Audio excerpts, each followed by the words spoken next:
We are all heading toward a socialist regime under the current government, and already in just over 50 days, Starmer has been exposed as a liar. In today's video, we are going to see what the short and long-term future has in store for us, as Starmer is set to announce that things will get worse before they get better, all because of the previous government. They all do that, don't they? Blame people. Hit the like and subscribe button and let's get into it.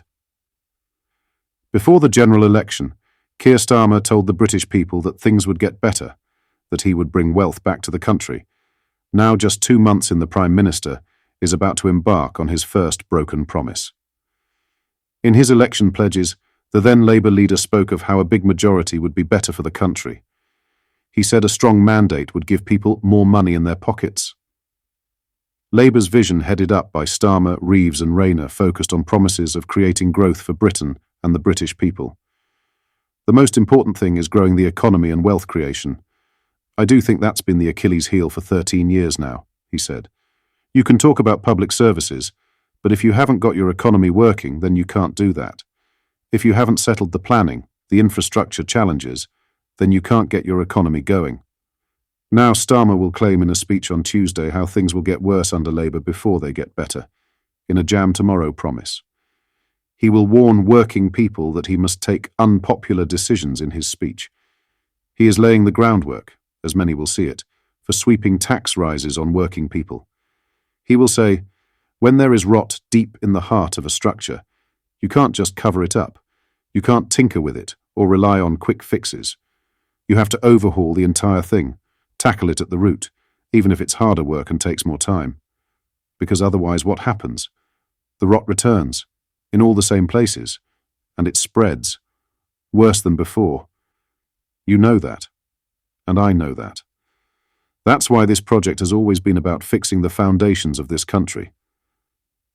The Prime Minister has repeatedly promised he will not raise taxes for workers, but he has failed to rule out other taxes such as capital gains tax and inheritance tax, as well as raids on businesses.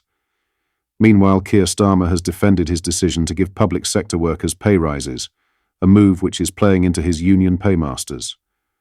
We look at the potential tax rises Starmer could be planning.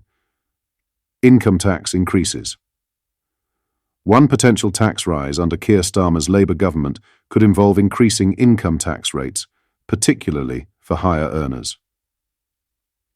Starmer may choose to raise the top rates of tax, currently set at 40% for incomes above £50,270 and 45% for incomes over £125,140, as a means of addressing public spending deficits. While the goal would be to target wealthier individuals, changes to tax thresholds could bring middle-income earners into higher tax brackets, impacting a larger portion of the workforce.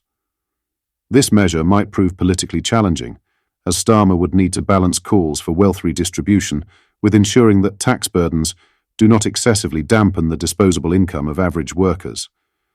A rise in income tax could be framed as necessary for funding critical public services like the NHS and social care, but it would require careful handling to avoid alienating middle-class voters already struggling with cost-of-living pressures. National insurance contributions. Another potential avenue for tax increases is national insurance, NI, contributions. NI is a tax paid by both employees and employers, with the primary purpose of funding social security benefits, such as state pensions and health care. Raising NI rates would directly reduce the take-home pay of workers, while increasing costs for businesses.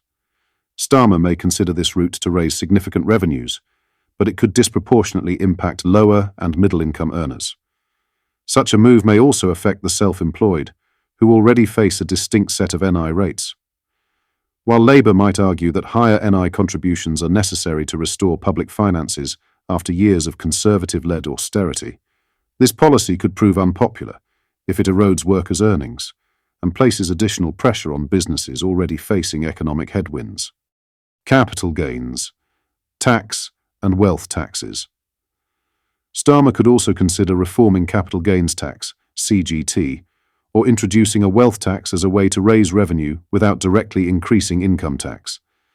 Capital gains tax is currently applied to profits from the sale of assets, such as property or stocks, with rates lower than income tax. By aligning CGT rates more closely with income tax, Starmer could ensure that those who profit from investments pay a more equitable share. Additionally, a wealth tax targeting high-net-worth individuals could serve as a means of redistributing wealth without burdening the general workforce. However, such policies could still affect middle-class individuals who rely on property sales or investments for retirement. While appealing to Labour's progressive base, these taxes would need to be carefully designed to avoid discouraging investment and potentially harming economic growth. VAT increases Labour could also look to indirect taxation, such as increasing value-added tax, VAT, to raise funds.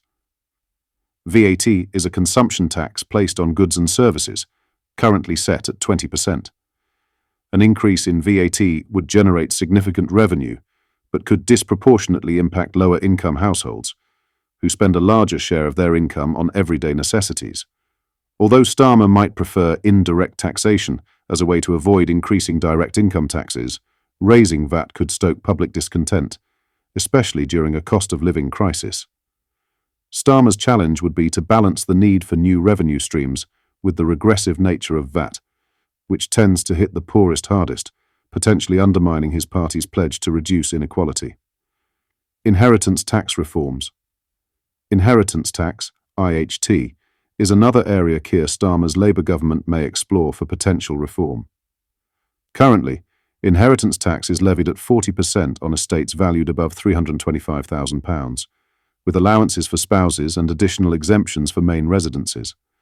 Starmer could consider lowering the thresholds or increasing the tax rate, particularly for the wealthiest estates, as a means of addressing wealth inequality. Advocates for reform argue that inheritance tax helps redistribute wealth concentrated in the hands of the wealthy and ensures that future generations benefit more equally. However, any changes to IHT could spark backlash, particularly from middle-class families who have accumulated wealth through property ownership.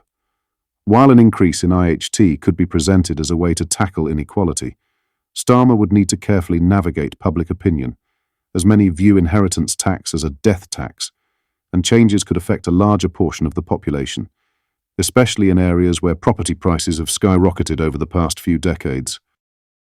What are your thoughts on the imminent tax rise and the statement that Starmer has said that Britain will get worse before it gets better?